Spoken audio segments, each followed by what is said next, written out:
Assalamualaikum warahmatullahi wabarakatuh.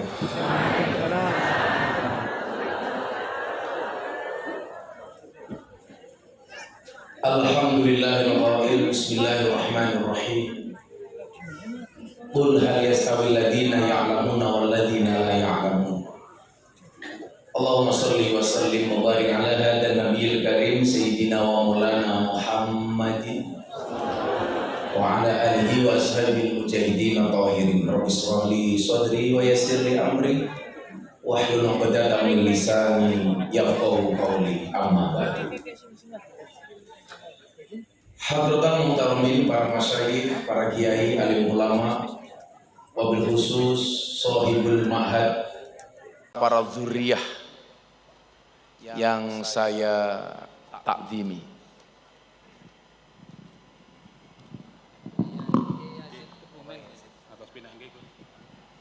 Ugi Kiai Yazid, ugi Gus Sohib saking Ploso, Gus Lami, wonten ugi Gus Abbas yang agak berduka karena calonnya kalah.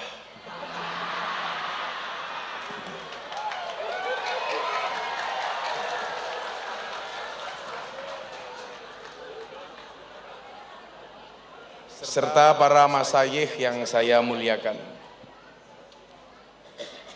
Para pejabat yang berkenan hadir, saya lihat ada Bapak Wakapolres AKBP Hendri, Ajun Komisaris Besar Polisi. Kebetulan hari ini saya juga mendapatkan lakop AKBP.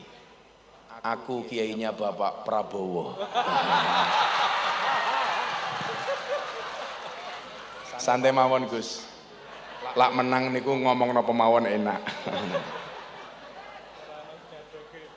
Soho para pejabat yang sangat saya muliakan. Panitia penyelenggara dalam hal ini diwakili oleh Gus Munib yang memaksa saya untuk sowan. Karena kebetulan beliau ini sahabat saya yang ngurus Jawa Tengah dalam gerakan GM08. Serta para hadirin dan para santri rahimakumullah. Alhamdulillahirrabbilalamin saya bisa sowan dan mohon maaf agak malam karena saya tadi harus memulai acara saya di beberapa tempat. Walaupun saya capek tapi hati saya senang. Kenapa? Karena calonnya menang.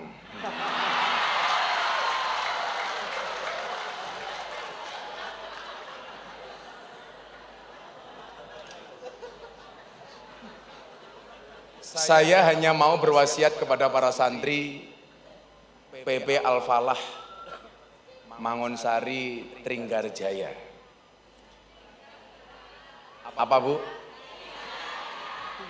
Tinggarjaya. Saya tadi ngomong apa? Menang kan bebas.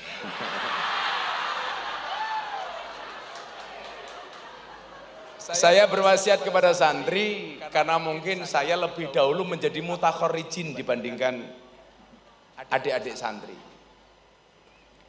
Saya ingat betul bagaimana kemudian bangsa ini harus besar dengan generasi penerus yang luar biasa.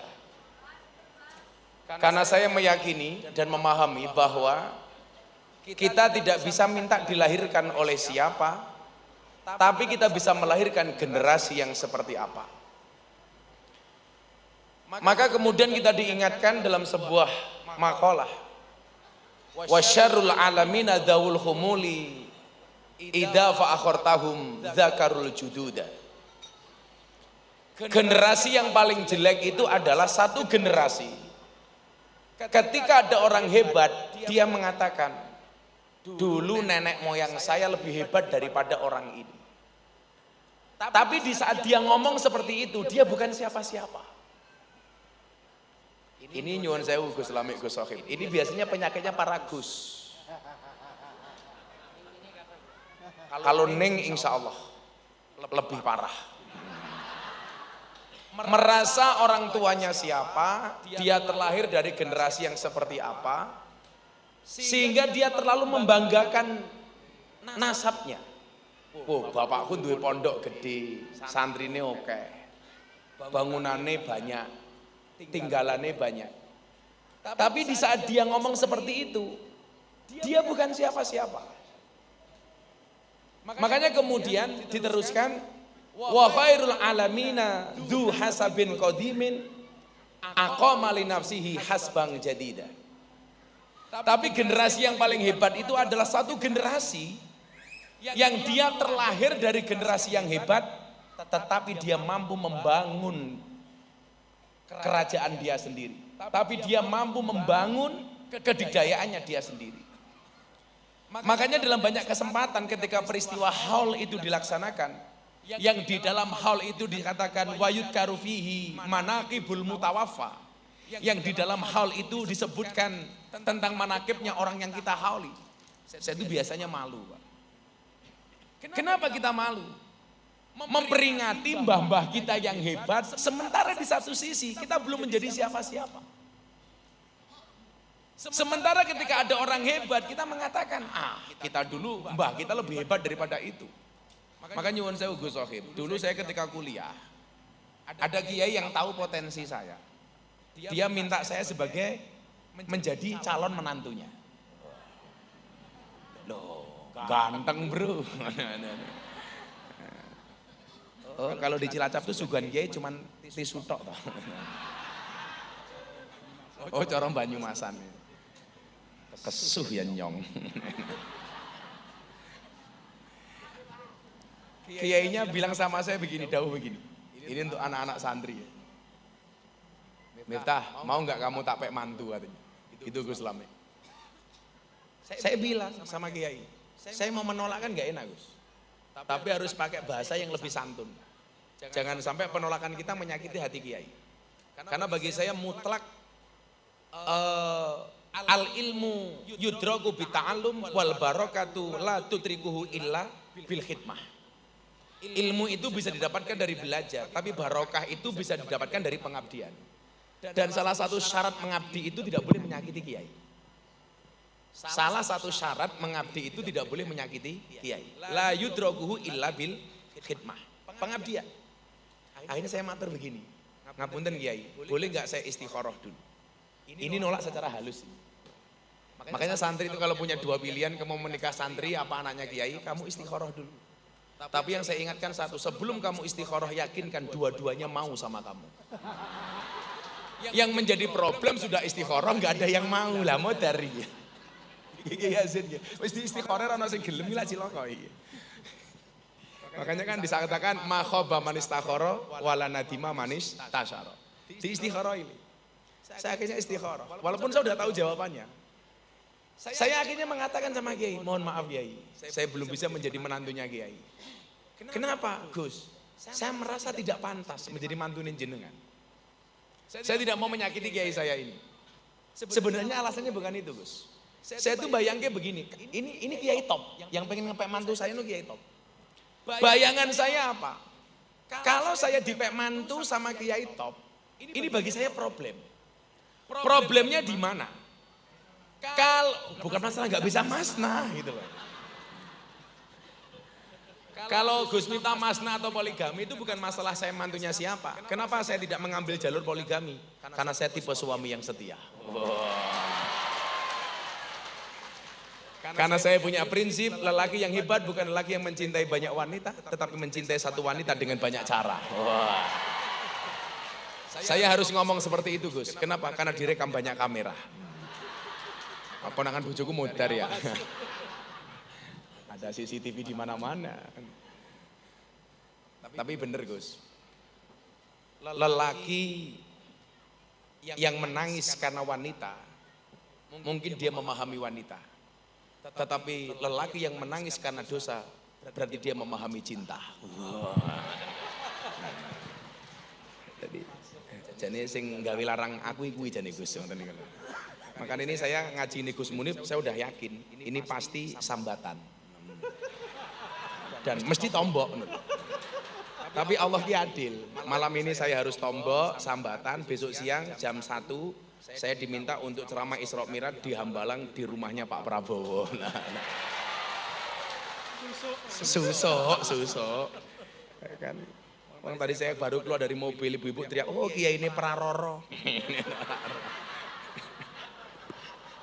Praroro. Ya Allah. AKBP. Ya serapopo lah. Kayak tadi saya diundang sama perusahaan di Jakarta. Gus, masih ada waktu nggak besok buka puasa bersama? Gus, nah tolong ngasih mau itu.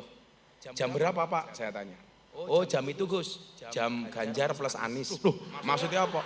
16 plus 24%. Gitu kan.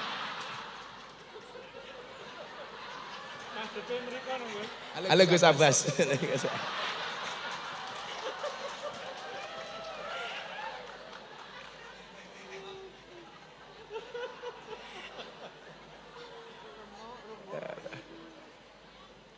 Sallu ala Nabi Muhammad. Karena nggak enak Gus, kalau jadi menantunya orang top tuh nggak enak saya mikir. Mikir saya di mana Pak? Kalau saat itu saya menikah dengan anaknya Kiai top, maka ini ada dua problem bagi saya. Problem pertama apa? Kalau saya nggak bisa ngetop sebagaimana mertua saya, orang akan mengatakan, ah gobloknya Miftah. Mosok morotuane ngetop kok mantune ra iso ngetop. Kalau saya ngetop, tetap ada dugaan. Ya lumrah Miftah kayak iso ngetop, wong duwe morotuwa top. Makanya saya pengen menikah waktu itu dengan istri yang bapaknya orang biasa saja. Karena bagi saya ini sebuah tantangan. Ya Allah, kula pengen bojo kali garwa sing biasa-biasa mawon. Bapak itu yang biasa-biasa mawon, bila perlu sing gampang tak apusi. Aku yang ngono ta. Makanya mertua saya itu kalau ikut saya ngaji mesti ra iso mingkem, mengguyu tok. Mergo korban tak apusi gitu loh. Sak lawase gitu loh. Nah, sebenarnya posisi itu kemudian menjadi semangat bahwa seseorang itu seharusnya monggo Yai ampun.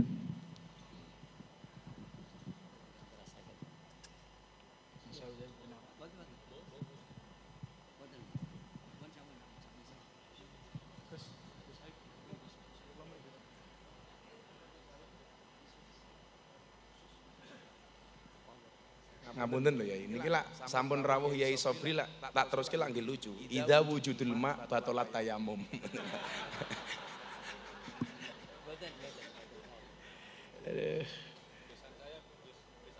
Besan gitu. Alhamdulillah. Kaya wingi perkara Pilpres kula meh dilaporke teng kantor polisi. Gara-gara kula matur idza cetama'a bainal halal wal haram hulibal haram. Lak perkara halal kalau haram ki dadi siji ya sing menang sing haram. Mosok NU kok bareng Wahabi? Kan ra mungkin. Lah aku dilaporke polisi to, Bro. Aku ki AKBP, Cik. Aku kiyainya bawa polisi maksudnya ini. Lha piye-piye niku lak ya daging babi dicampur daging sapi. Senajan to daging babi ini mung sekilo, ya sing kalah daging sapi. Anu ngoten. Niki dadi nyuwun sewu, balik teng niki wae. Ini menunjukkan bahwa peluang untuk menjadi orang besar itu siapapun bisa. Maka hari ini saya itu senang ketika anak muda itu bisa kemudian menjadi besar karena dia berprestasi bukan karena dia anaknya siapa. Maka dikatakan innana lanang duru ila syababi ala asasin anna hadza ibnu fulan au qaribu fulan. Sesungguhnya kami tidak melihat seorang pemuda itu atas dasar bahwa dia itu anaknya siapa atau temannya siapa. Ini orang dekatnya siapa. Makanya saya itu senang Pak dengan Pak Kapolri, dengan Pak Panglima TNI itu. Sekarang seleksi masuk polisi itu enggak ngaruh kue anaknya sopo. Bahkan anaknya jenderal enggak masuk itu bisa. Walaupun dia punya orang dalam, enggak bisa. Makanya kemarin saya protes Gus, santri saya kan ada daftar bintaran dan di tentara, angkatan darat. Delalah enggak diterima. Padahal fisiknya bagus, macam-macam bagus. Ternyata saya kecolongan. Giginya jelek.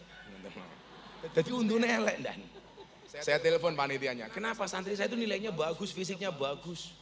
olahraganya sama saya. Kok nggak diterima? Giginya jelek Gus. Langsung saya bilang, Pak tentara, tak kandani. Polisi kuwi tentara kuwi tugasnya perang. Perang kuwi tembak-tembakan, ora cokot-cokotan. Kuwi yang ngono.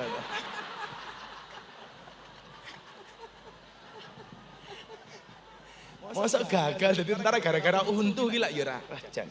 Serah menarik belas itu loh. Makanya di situ kemudian saya bisa memahami wong wedok nganggo bekel ki ya berarti ya entuk-entuk saja itu loh. Dalam rangka membaguskan kemerongosan itulah.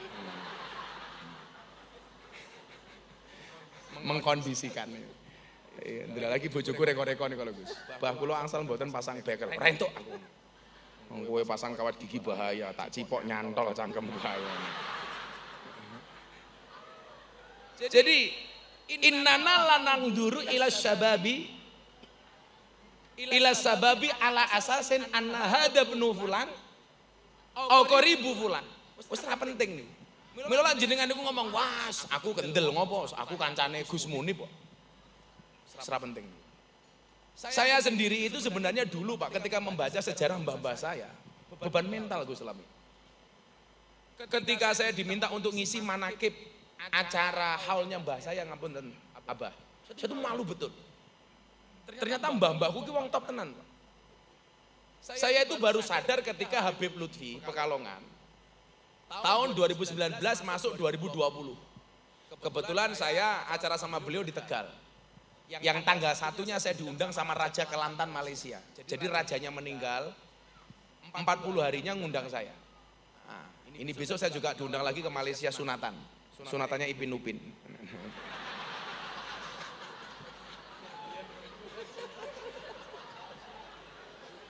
Ya kan biar sunat cah kayak gila ya.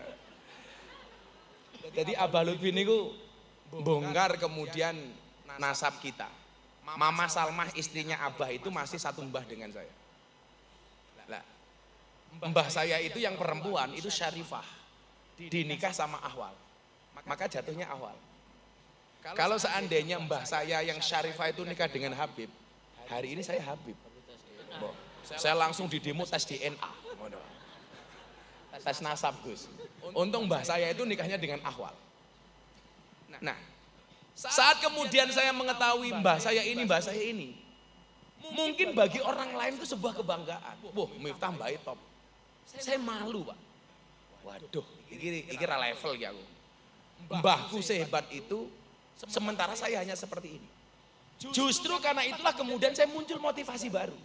Jangan sampai mbah saya yang sudah di alam barzah sana gelo banget sama saya. Caranya bagaimana? Saya harus bangkit. Ini para santri tak kandani. Saya itu santri yang mungkin apa ya? Tanggap kurang beruntung ya Mbak. Saya dulu ta'allum itu tidak mohon maaf, saya itu mendapatkan sesuatu itu bukan karena bita'allum, tapi bil khidmah. Satu kelas Gus Sohib, saya itu 40 santri. 30 santri, 39 santri ini kalau kegiatan belajar mengajar seperti lumrah pada santri umumnya. Sementara saya bil khidmah, khidmah saya apa bentuknya? Mbah Kiai saya itu namanya Kiai Haji Syuhudi Mubarak, pengasuh Pondok Pesantren Bustanul Ulum. Itu pondok keluarga kami sebagai pengasuh. Yang lain ngaji, saya hanya diminta untuk ngurusi ayam telurnya Kiai saya. Jumlahnya 10.000 ayam telur. Jadi pagi yang lain habis subuh itu ngaji, saya masuk ke kandang Gus.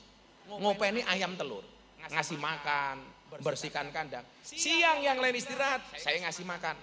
Sore yang lain ngaji hikam, saya ingat betul waktu itu. Saya masuk ke kandang Gus, ambil telur ayam atau nimpal telek ayam. Makanya dulu ada Gus Nur pernah mengatakan saya dasar Miftah Gus Telek. Dasar Miftah Gus Telek. Saya jawab, saya bangga jadi telek. Kenapa? Karena telek itu sakti. Buktinya apa? Enggak ada orang berani nginjak-nginjak telek. Bahkan salah satu kesaktian telek itu apa Pak? Oh, ada berani orang nginjak, pasti pincang Pak. Aduh telek. Tapi lucunya orang Banyumas, ngerti telek malah diambu. Telek boyo goblok gitu loh guys. Kulo niku pohonnya protes Bah. Kok kiai ku nggak adil ya? Saya itu ngebet banget pengen ngaji hikam Gus. Karena saya itu ngefan banget sama Ibnu Athaillah As-Sakandari. Sampai anak saya itu saya kasih nama Athaillah. Mufti Athaillah Shahibul Atqiya Maulana Habibur Rahman. Kenapa Bu?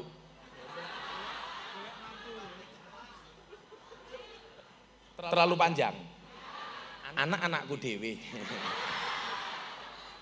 Sing kerja ya aku dewe. Saya kasih nama Athaillah itu sejarahnya Gus, asbabnya. Karena saya tuh ngefans banget sama Ibnu Athaillah Sakandari. Teman-teman saya itu ngaji di kelas. Pakai speaker Mbah Yai ngaji itu. Saya cuma mendengarkan dari kandang. Saya waktu itu mikir, kok nggak adil ya Mbah Yai sama saya. Yang lain diminta ngaji, kenapa saya diperintah ke kandang? Sampai akhirnya ketika saya pamit ke Jogja tahun 99, saya pamit sama Kiai. Aku ngerti, gue pengen ngaji hikam. So lak wancine iso kowe ya bakal iso. Dan kemudian itu terjawab tahun 2007, saya punya santri pertama ngaji hikam. Namanya siapa? Ki Dalang Ki Entus Susmono, Bupati Tegal. Itu datang ke rumah mertua saya Gus, kulo belum punya pondok. Saya masih waktu itu posisi saya mau limo, madep mantep mangan melu mertua. Bahkan kayaknya malah M10, madep mantep mangan melu mertua moring-moring menantu meneng mawon. Sampai akhirnya M15, madep mantep mangan melu mertua moring-moring menantu meneng mawon, mertua mati menantu melu marisi. Bapak mertua saya cuma bilang 1M, apa Pak? Matamu. Kalau aku kaget Pak, terus itu datang, Gus, aku pengen ngaji hikam ke awakmu, orang rasa komplit. Apa yang saya butuhkan untuk wayangan nanti malam, saya minta kajiannya dari hikam. Sehingga waktu itu saya mikir, saya telepon kiai saya, Kiai ngapunten, dulu kan saya cuma mendengarkan hikam dari luar. Ini sekarang ada orang datang minta ngaji hikam sama saya. Entus itu loh, termasuk rahasia nih loh Pak Yai. Kenapa saya tuh kesana kemari bawa tongkat ini? Ini warisan dari almarhum Ki Entus sebulan sebelum meninggal dunia. Jadi waktu itu saya pengajian di Tegal, saya sama Habib Lutfi di sebuah masjid, peresmian masjid, saya habis sakit. Entus sehat. Dia datang, Gus Miftah kan habis sakit, nyota kasih tongkat untuk tempat bersandar. Supaya Gus Miftah nyaman kalau ngaji. Sebulan kemudian Entus meninggal dunia itu Pak. Makanya kenapa tongkat ini saya bawa ke sana kemari. Supaya kalau ada jariahnya, bisa berpotensi pahala untuk almarhum Ki Entus Susmono.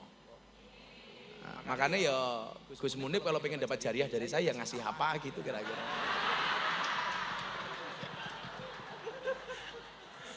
Malah aku wale sing meneh awakmu Gus.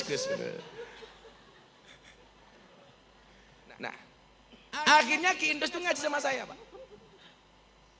Kebetulan sebelum Entus itu datang, tahun 2004 sebelum saya menikah, saya itu kerja di Primagama Jakarta sebagai kepala cabang Primagama. Tahun 2006 awal, bulan-bulan Januari, Gus Dur tuh bilang sama saya. Jadi saya itu dulu sempat sering sowan Gus Dur itu di durasi 2004-2006. Karena saya tinggal di Primagama, Cakung. Gus Dur di Cikanjur. Setiap Sabtu Minggu libur, lah saya khidmat di rumahnya Gus Dur. Tahun 2006 awal Gus Dur bilang begini sama saya, kowe mulya. Lah napa Gus? Rezekimu manggone ning Bokong. Tahun itu rame-ramenya penyanyi dangdut dapat rezeki dari Bokong. Mbak Inul, Nita Talia, goyang ngebor, goyang ngecor, goyang lepo, goyang ngaji, goyang ngecat. Saya waktu itu mikir, masa aku kudu kaya Inul? Karena Gus Dur udah begitu Pak. Singkat cerita saya pulang, saya percaya dengan dawuhnya Gus Dur. Termasuk kemarin saya full dukung Prabowo itu karena saya yakin apa yang disampaikan oleh Gus Dur. Gitu saja kalau saya. Karena saya meyakini kalau ini yang diucapkan Gus Dur benar Prabowo jadi presiden, nggak ada yang meragukan kewalian seorang Gus Dur. Dan ternyata dawuhnya Gus Dur benar. Maka di wilayah ini saya meragukan iktikadnya Gus Abbas terhadap Gus Dur.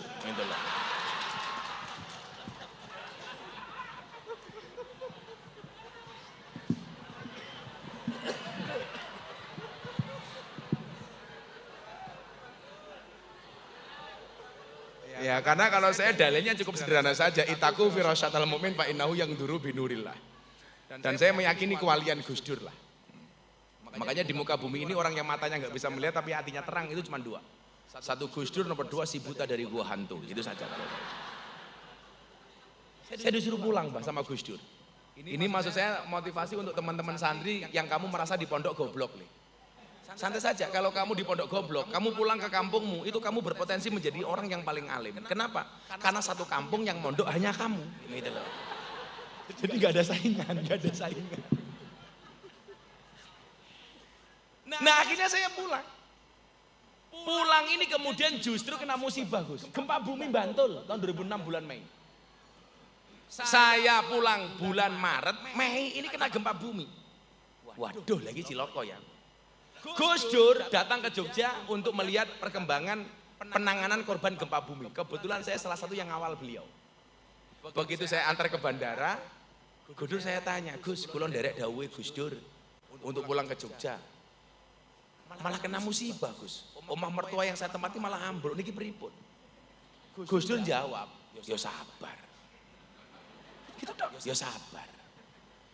Kula matur, sabar niku wonten watese napa mboten Gus? Sabar iki ra duwe wates. Sing duwe wates mung kulon progo.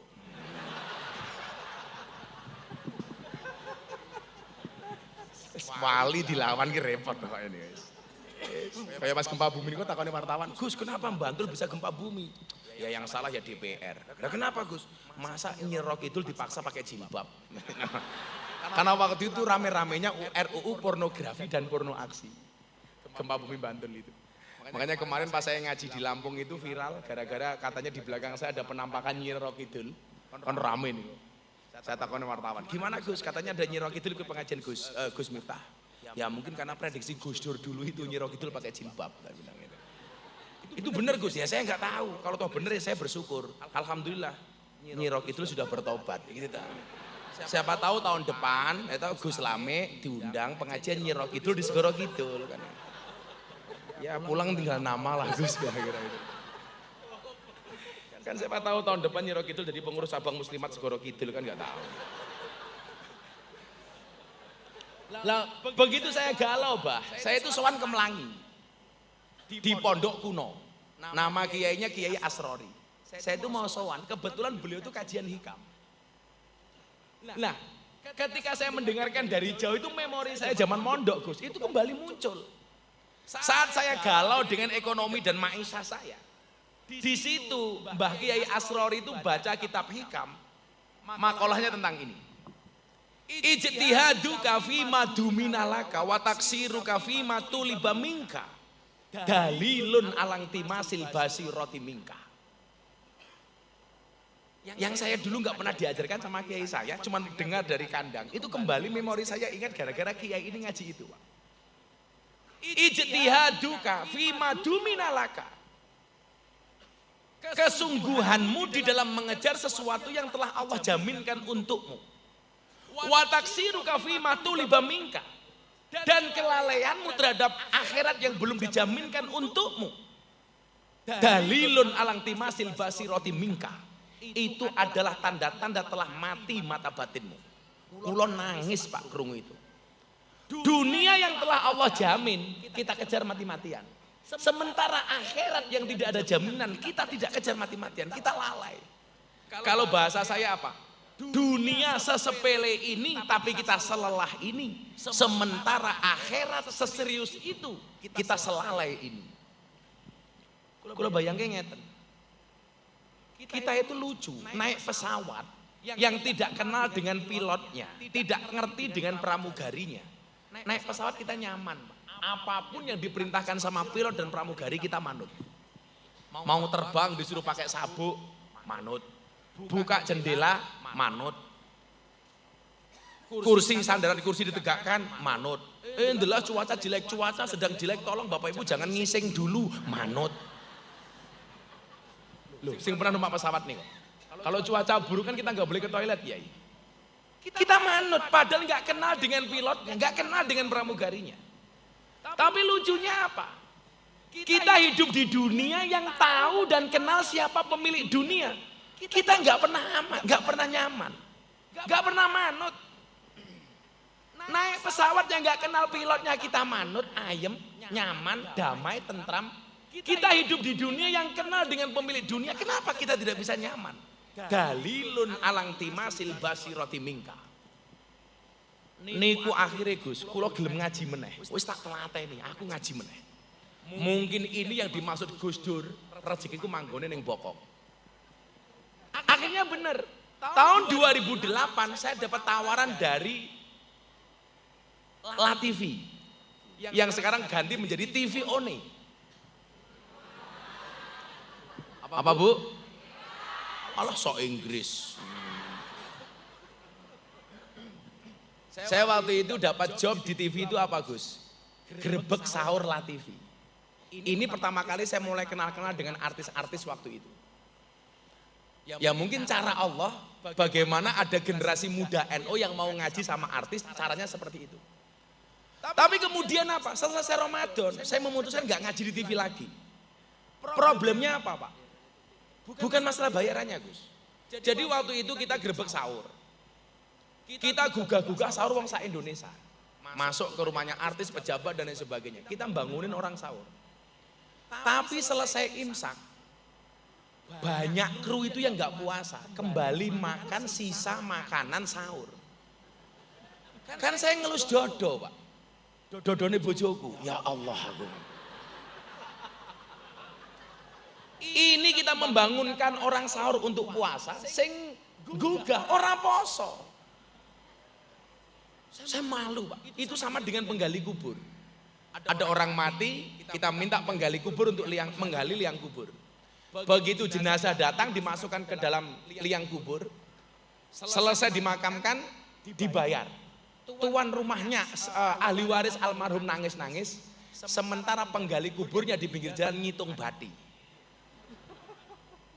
Saya menggambarkan seperti itu Gus. Akhirnya saya putuskan aku orang ngaji ning TV.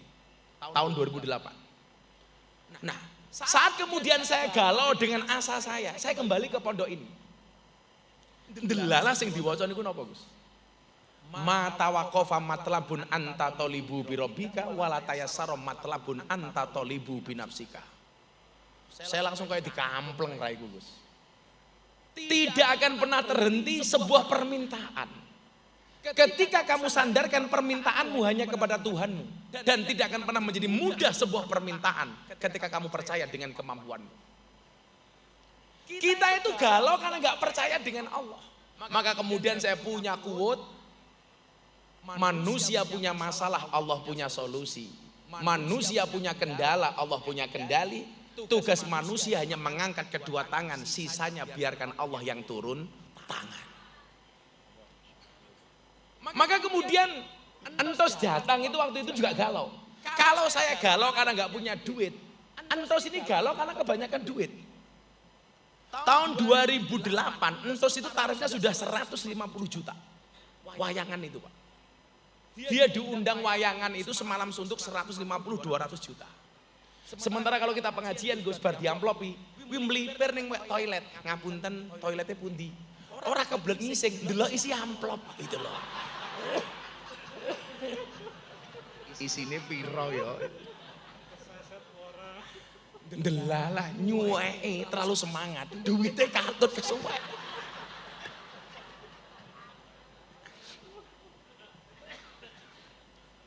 Nah, waktu itu Entos mikir, akhirnya saya ketemu jawabannya di hikam itu. Arih nafsaka minat tadbir. Istirahatkanlah dirimu dari ngatur. Wong uripi rasa kakean ngatur. Wong uripi wis ana sing ngatur. Menungso sak madya nderek aturan. Maka dari situ kemudian saya kembali semangat hidup.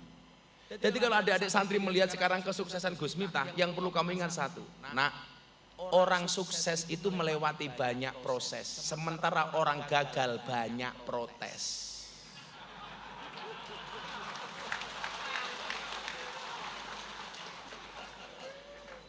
Biyen percaya kuwi kon, begitu kalah nggak percaya karo kuwi kon.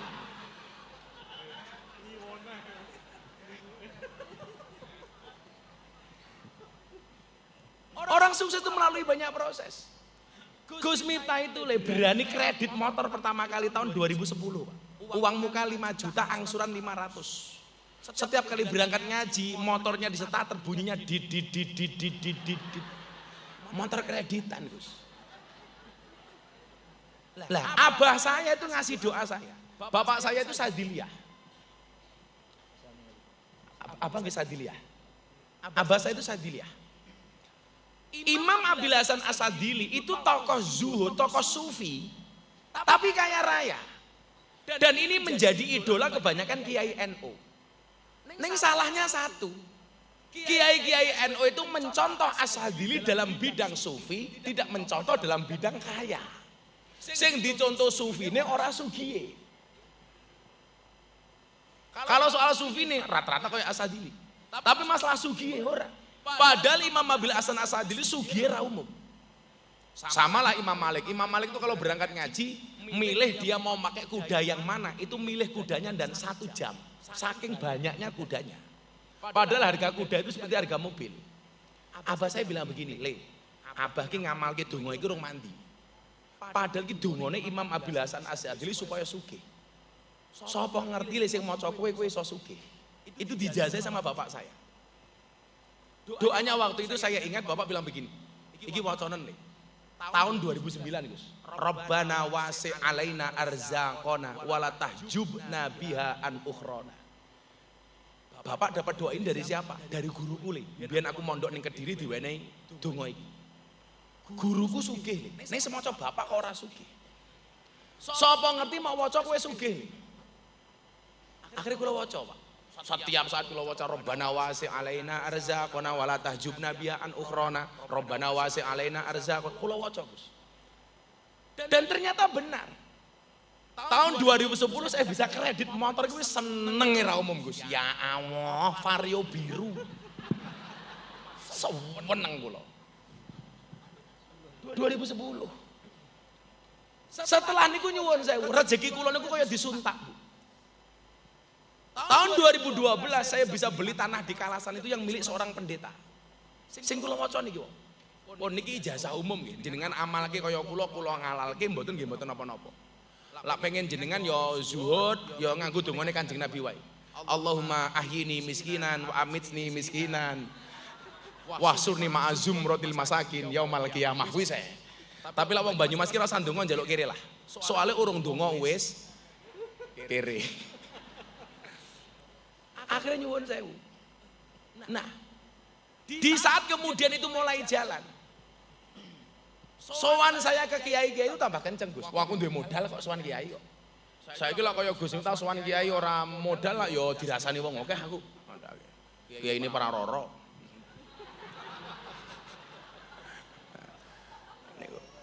Rabbana wasi' alaina arzaqona wala tahjubna bi'an ukhrona. Sampai satu ketika nyuwun sewu. Tahun 2015 saya mau berangkat haji, uangnya kurang. Kula niku diundang kali pengusaha. Gus, saya juga mau berangkat haji. Tolong Gus minta nanti malam kasih nasihat tentang haji sekaligus doa. 5 menit, Pak. Boleh digawani oleh-oleh akeh, Gus. Ini pertama kali kula napa sangu akeh gini, Gus. Pulang buka lawang, bercengkrama sama istri, buka panganan. Ono amplop, Gus. Isinya piro le? $10.000. Itu sama dengan 150 juta. Loh, kula kaget. Cangkeme Miftah 150 juta, Bro. Aku ngono. Coba. Maksud saya apa ini perlu saya sampaikan? Supaya santri itu punya optimisme. Apa sih bedanya orang optimis sama orang pesimis? Orang optimis itu melihat peluang dalam masalah. Sementara orang pesimis melihat masalah dalam peluang. Makanya 99 pertama kali saya ke lokalisasi, semua orang menganggap lokalisasi itu problem. Bagi saya ini solusi. Ketika orang menjauhi tempat maksiat, saya malah datang. Karena saya punya prinsip, Gus. Kulla syai'in idza kasura rahusa ilal adaba. Segala sesuatu itu kalau jumlahnya banyak pasti murah kecuali adab. Santri harus beradab. Tapi pengen lebih mahal lagi, jadilah yang sedikit. Karena barang itu kalau sedikit langka. Kalau langka antik, kalau antik harganya mahal. Kiai itu banyak. Tapi yang ngurusi lonte jarang. Siapa? Gus Miftah. Gus Abbas, orang bakal kuat.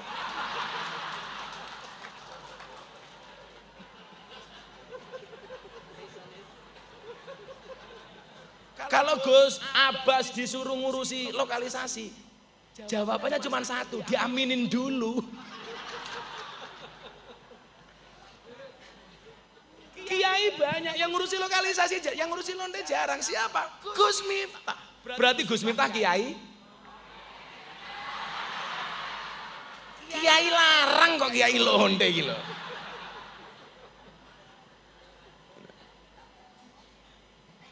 Ijazah guru-guru saya semuanya saya amalkan, termasuk Imam Abil Hasan Asadili. Milo santri gile, idolakan Imam Abil Hasan Asadili. Wis wong sugih ra umum. Imam Abil Hasan Asadili itu pernah beli kuda yang gubernur Mesir nggak kuat beli, dibeli sama dia selaku kiai. Kalau ngaji itu subhanallah, selendangnya mahal, bajunya mahal, jamnya mahal, sepatunya mahal. Itu Imam Abil Hasan Asadili. Beliau itu sering telat berangkat ngaji karena ngurusi kebun anggurnya dulu. Satu ketika ada santrinya protes, Pak. Ini katanya Kiai Sufi kok pakaiannya mahal semuanya. Santrinya matur, Pak Kiai, katanya Anda zuhud, kenapa semuanya pakaiannya mahal? Imam Abil Hasan Asadili jawab, "Le, aku kin duwe ra tau mikir. Lah awakmu sing ra duwe kok malah mikir." Sak goblok-gobloke wong niku nyuwun sewu, ora duwe melu mikir, Pak. Kae kok Gus Munib mobile Alphard, regane piro, pajeke piro, engko lak bane pecah kepiye. Kuwi lak goblok to, ora duwe kok melu mikir iki. Padahal sing duwe ora tahu mikir. Ketika diprotes pakaiannya mahal, Imam Abil Hasan Asadili mengatakan apa? Kenapa pakaian saya ini mahal? Libasi yakul, seolah-olah pakaian saya mengatakan, inni ghaniyun, aku kiai kaya, fala tarhamuni, jangan kamu kasihani saya. Tapi kalau berangkat pengajian pakaiannya jelek, kalau Imam Abil Hasan Asadili ku umpamane jam yo Rolex, ngono lah pokoke. Cincin yo berlian, sepatune yo LV. Beda karo kiai-kiai NU sekarang kan Gus. Oh, tasnya ono tulisannya konferensi cabang Nahdlatul Ulama Kabupaten Cilacap.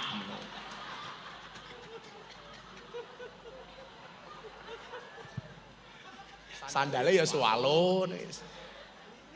Lili. Sarungnya ya gajah duduk. Lah kelasnya Imam Abil Hasan Asadili ya sarungnya ya minimal BHS lah. Sami kali Gus Munib niki sarungnya BHS, ning ngenteni peparing kula.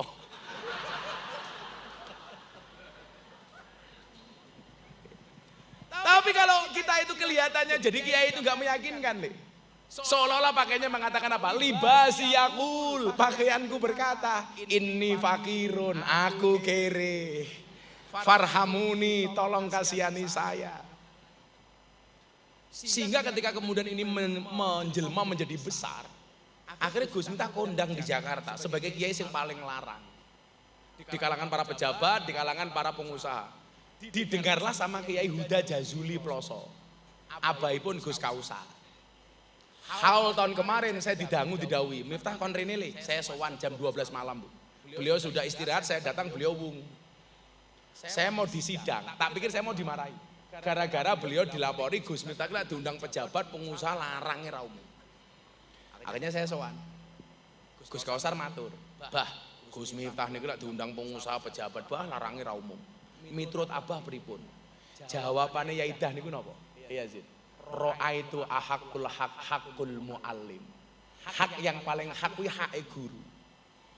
Kudu ana santri NU yang punya pola kaya Gus Miftah. Sehingga santri-santri itu punya optimisme, ternyata jadi mubalek NU iki iso keren. Iso larang. Ora kok gara-gara kalah jadi tim sukses berakhir segala-galanya.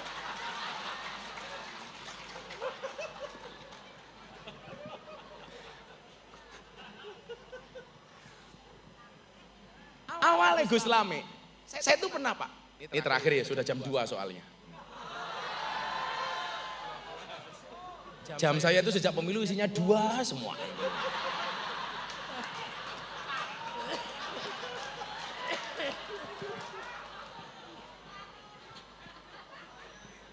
Ngapunten Gus Abbas, ngapunten.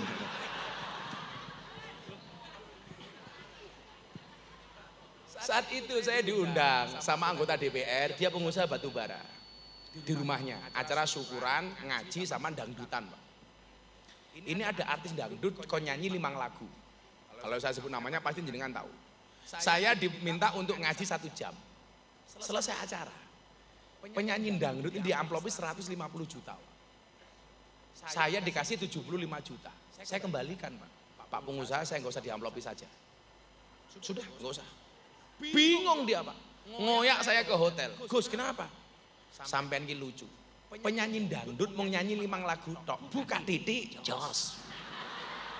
150 juta. Kiai kamu undang membangun moralitas, pencitraan kamu sebagai seorang pejabat. Mau sangoni separuh nih, wiradil Pak. Saya bilang kalau begini cara pejabat pengusaha memperlakukan ustadz, lebih menghargai penyanyi dangdut dibandingkan dai. Maka anak-anak Indonesia selamanya bercita-cita pengen jadi artis, tidak pengen jadi kiai. Aku lo wani, aku lo dibully ra urusan. Wong napa-napa kula niku dibuli, bagi-bagi duit dibuli. Napa amplop dibuli. Pokoke repot dadi kiai niku, Gus. Kiai sugih dirasani, kere ra digatekke, ya Allah niku. Kula kadang-kadang karo netizen ki yang gumun, kabeh wong kok mau bully, kabeh wong kok mau caci maki, kabeh wong kok mau rasani. Aku ki bingung. Sak janjane kowe mben ki lahir diadani apa dipisui. Maka niki nyuwun sewu nggih para santri, ayo bahwa santri bisa menjadi apapun. Santri bisa keren. Nyatanya kayak besok ini habis lebaran yang rencana kita umroh itu Gus. Besok kan ini yang umroh saya ajak ya Gus Sohib, Gus Munib, Labas ya ora lah itu aliran.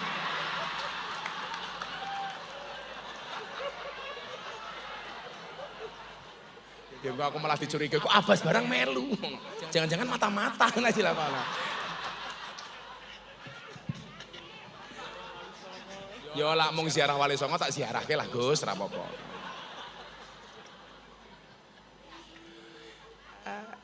Habis lebaran itu kula badhe umroh. Artis-artis yang selama ini kita anggap gak mau ngaji, itu manut sama kita. Makanya saya bilang begini, Gus Sohib ngapunten nih kalau saya salah. Saya dulu pernah pertama kali ngaji sama teman-teman artis, penampilan kita itu gak meyakinkan, dinyek Pak, gak didengarkan kita Pak. Gara-gara apa? Penampilan artis lebih glamor dibandingkan kita. Maka kemudian saya punya makalah, punya dalil. Kalau hanya gara-gara atribut yang kamu gunakan, orang tidak menghargai dakwahmu, tidak menghargai agamamu, maka menggunakan atribut mahal hukumnya wajib. Saya berani itu. Kalau hanya gara-gara atribut yang kamu gunakan, orang tidak mendengarkan dakwahmu, bahkan melecehkan dakwahmu, maka menggunakan atribut mahal hukumnya wajib. Maka sejak satu penampilan saya rubah, tuku sepatu yo sing larang ketika ketemu mereka. Pakai jam ya jam yang mahal. Ini kemudian menjadi wasilah Gus. Torikot akhirnya mereka mau ngaji sama saya. Kayak kemarin Mbak Selin Evangelista mau ke pondok, pengen declare, pengen menjadi mu'alaf, pengen menjadi muslim. Saya besok habis lebaran mau umroh. Jenengan tahu siapa yang mau berangkat umroh sama saya? Artis idolane Gus Munib, Lucinta Luna.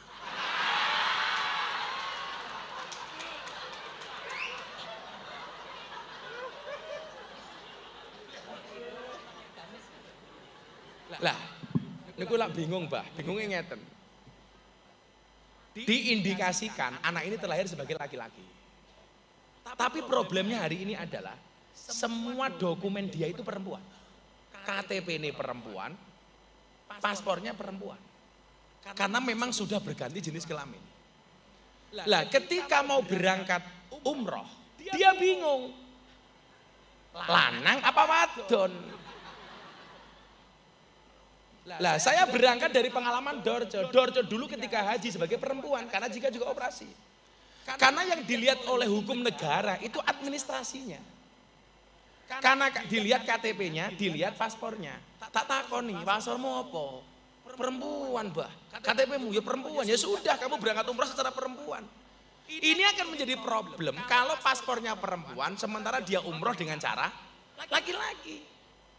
Tapi dalam persoalan lain saya lebih tegas. Contoh, ketika meninggalnya Dorce Gamalama, dia berwasiat pengen dimakamkan secara perempuan. Saya menolak tegas. Oh nggak bisa. Ini masalah mati bisa. Kenapa Gus? Annasu yamutuna ala ma'asu wa yub'asuna ala mamatu. Seseorang itu dimatikan sebagaimana dia dilahirkan, dihidupkan. Jadi kalau Dorce lahirnya laki-laki, ya harus dikebumikan secara laki-laki. Karena nama asli Dorce itu Dedi Yuliardi Ashadi. Diceluk Dorce. Wartawan takon, emangnya beda Gus? Ya beda bro. Lanang karo wedok mati kok, podo kepiye? Contohnya apa Gus? Niatnya sholat jenazah wis beda kok. Lah wong lanang mati ada, wong wedok mati hadihi. Kain kafan lapisannya beda. Perempuan 5, laki-laki 3. Wih tak orang ada santri lho. Milo santri kudu sugih. Wong wedok kuwi jangankan sih urip, wis mati lho sih boros tak kandhani. Kain kafane luwih kandel padake. Wong wedok dilawan. Lah pengajian kaya Gus Lamik mangkat yo baju siji sarung siji peci siji selesai wong wedok iki lho. Jilbab sak lemari arep mangkat yo bingung gitu lho. Ngakune ra duwe jilbab gitu lho. Wong-wong sing model-model sing jilbabe coklat-coklat kuwi biasane ngono kuwi. Lah sing jilbabe pink ngono ya insyaallah lah. Luwih parah. Ya beda aku. Wong ndongake lanang karo wedok ya beda. Lah wong lanang Allahumma fir lahu. Perempuan Allahumma fir laha. Lanang hu wedok ha, banci hu ha. Bingung meneh. Makanya dia matur sama saya, gimana Bah? Ya sudah, kamu berangkat haji sesuai dengan dokumen kamu saja. Daripada dia dokumennya perempuan Gus, mangkat anggo lanang. Lah malah disampluk karo askar-askar ning. Saya itu pernah Pak umrah tahun 2017. Sing mangkat umroh niku Kiai. Niku banci kabeh. Tapi ndalah manut karena majelis kelaminnya masih laki-laki. Akhirnya wis mangkat cara lanang. Ya udah Bah, kita manut selama haji kita jadi laki-laki lagi, ya selama umroh. Akhirnya Gus mangkat nginep teng hotel Dala Taiba, pintu 25 Masjidil Nabawi. Begitu ning kamar Gus, ono banci siji sing kisruh. Bah, aku nggak mau sama dia sekamarnya. Maunya sama siapa? Sama Abah. Moh, aku ngono. Aku zizi, aku ngono. Kali banci ya Bah rawani kula. Lah wong lanang mati almarhum, wong wedok mati almarhumah, banci mati aluminium. Aku ngono. Lah akhirnya kon manasik ora gelem, akhirnya umroh Gus.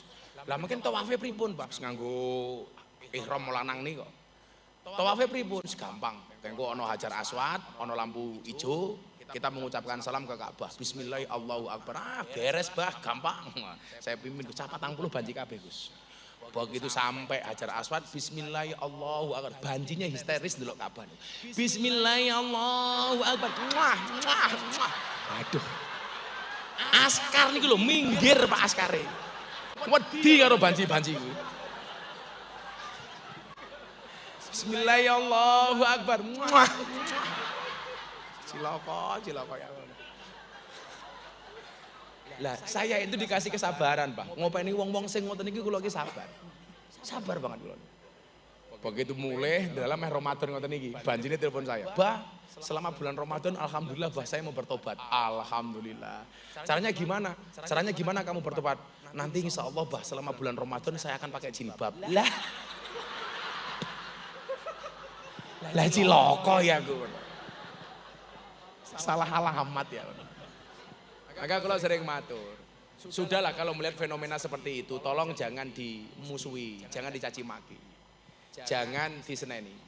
Makanya Gusmi itu saya pegang betul kalimatnya. Gusmi selalu mengatakan, pandanglah orang lain dengan kacamata hakikat dan pandanglah diri sendiri dengan kacamata syariat.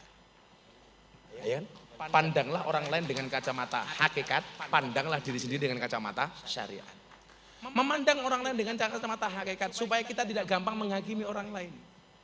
Makanya saya sering ingatkan, kita itu sering menjadi hakim dan jaksa bagi kesalahan orang lain, tetapi menjadi pengacara bagi kesalahan kita sendiri. Betul? Kalau ada orang lain salah kita hakimi. Kamu percaya suara saya cuma segitu? Lah.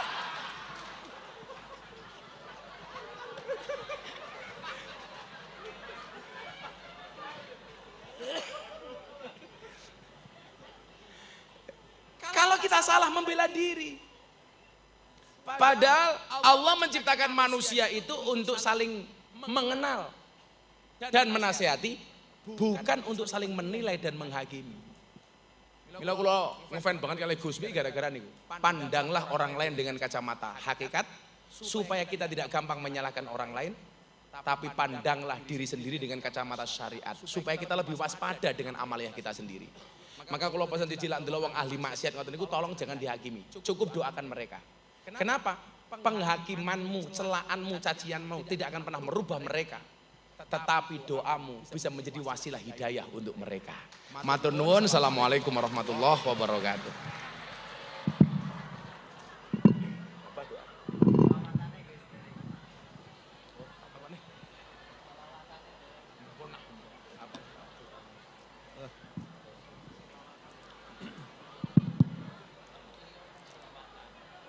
Monggo kita nyuwun bareng-bareng kula husnudzon kathahipun ingkang amin.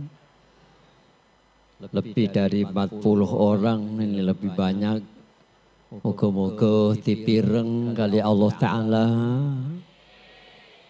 Moga-moga diijabah Allah Ta'ala.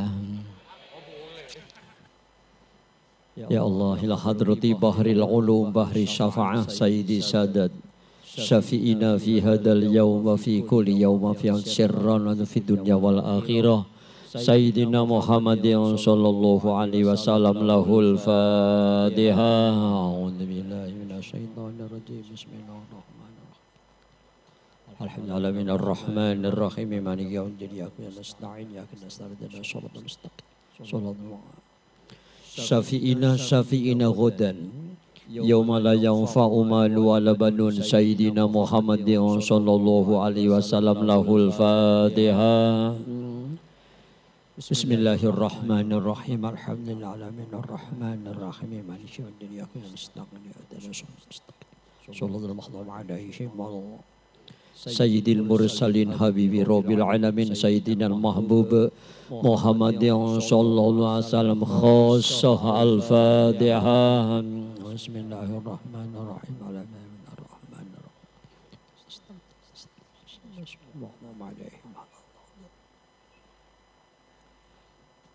Walidina wa walidikum masyayikhin masyayikkum lahumul Fatihah. Bismillahirrahmanirrahim.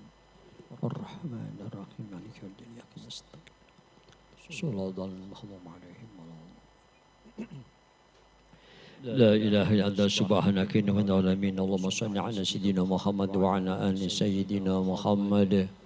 Alhamdulillahi rabbil alamin. Allahumma shalli wa sallim wa barik ala sayyidina Muhammadin nuril kamil wa ala sayyidina Jibril al-mutawwaqi bin nuril alamin. Ya Qarib, ya Mujib, ya Sami'ad du'a, ya Latifan bima yasha. Nawwirillahumma alaina qulubana, nawwirillahumma alaina qulubana wa kuburana wa absarana wa basairana bi rahmatin minka ya arhamar rahimin. Allahumma ya karim maghfiratuka awsa'u min dunubina wa rahmatuka arja indana min amalina. Fanas'aluka ya Allah ya Rahman ya Rahim ya Jawad ya Ghafur ya Halim anta ghafir lana wa tarhamana fa inna dolamna anfusana wa ilam ta'nana khasirin. Rabbana ighfir lana dunubana wa israfana fi amrina wa sabit taqdamana wansurna 'alal qaumil kafirin. Rabbana ighfir lana dunubana wa kafir 'anna sayyi'atina wa tawaffana ma'al abrar. Rabbana wa atina ma wa'atana ala rusulika wa la tukhzina yaumal qiyamah innaka la tukhliful mi'ad. Rabbana ighfirli wa li walidayya wa lil mu'minina yauma yaqumul hisab. Rabbi ighfirli wa li walidayya wa liman dakhala baitiya mu'mina wa lil mu'minina wal mu'minat.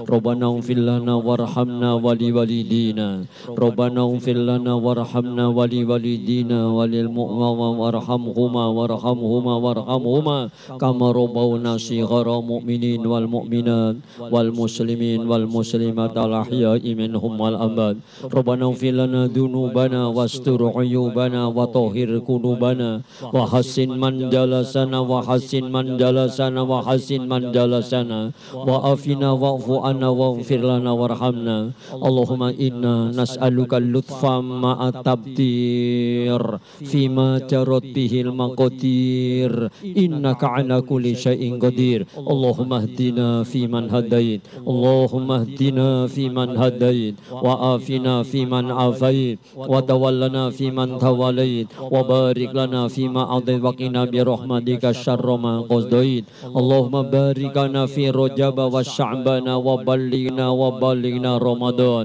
اللهم يا كريم ابسط علينا من بركاتك ورحمتك وفضلك ورزقك يا الله يا الله كما فرحت في الدنيا فرح في الآخرة اللهم يا كريم كما فرحت في الدنيا فرح في الآخرة ربنا تقبل منا إنك أنت السميع العليم وتب علينا يا مولانا إنك أنت التواب الرحيم بفضل سبحان ربك رب العزة عما يصفون وسلام على المرسلين والحمد لله رب العالمين. Assalamualaikum warahmatullahi wabarakatuh.